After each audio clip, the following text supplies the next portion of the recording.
అయితే మనకి మన శరీరానికి అందరికీ ఒకటే రకమైన పోషకాలు అవసరం కాదు, కానీ చిన్నపిల్లల నుండి పెద్దవారి వరకు పోషక అవసరతలు వేరు వేరుగా ఉంటాయి. ఇప్పుడు చిన్నపిల్లలకి చూస్తే కనుక వాళ్ళకి క్యాలరీస్ ఎక్కువగా అవసరం ఉంటుంది. అదేవిధంగా వారికి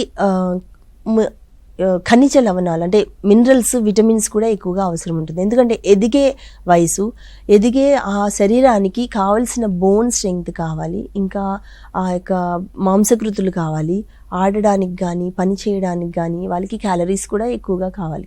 సో అన్ని మోతాదులు ఎక్కువగా ఉన్నప్పటికీ వారితో కంపేర్ చేస్తే కనుక ఓల్డ్ ఏజ్ లేదా పెద్దవారికి, ఎల్డర్లీ పీపుల్ లేకపోతే అడల్ట్స్కి కొంచెం తక్కువ మోతాదుల్లో అవసరం ఉంటుందన్నమాట.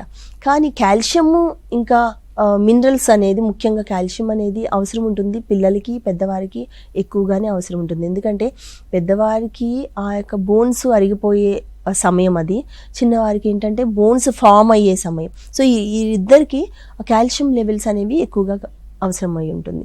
అయితే ఈ క్యాలరీలు అనేది ఒక 1000 కిలో క్యాలరీస్ నుండి ఇంకా 2500 కిలో క్యాలరీస్ వరకు కూడా డిఫరెంట్గా ఉంటుంది.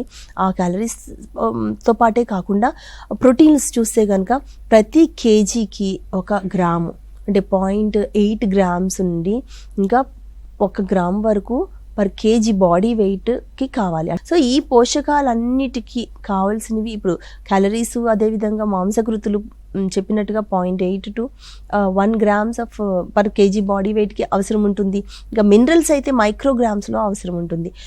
సూక్ష్మ విటమిన్లు కూడా మైక్రోగ్రామ్స్లో అవసరం ఉంటుంది. ఆ విటమిన్లో కూడా మళ్ళీ రోజువారీ కంపల్సరీ తీసుకోవాల్సిన విటమిన్లు ఉంటాయి. అవి వాటర్ సాల్యుబుల్ అంటే నీటిలో కరిగిపోయే విటమిన్లు ఉంటాయి. ఇంకొకటి నూనెలో కరిగే విటమిన్లు ఉంటాయి. నూనె అస్సలు తీసుకోను అంటే కుదరదు. మనకి కొంచెమైనా నూనె తీసుకున్నప్పుడే ఆ విటమిన్లు ఏమైతే తీసుకుంటామో, విటమిన్ ఏ, డి, ఈ, కే అనేవి కొవ్వులో మాత్రమే కరుగుతాయి.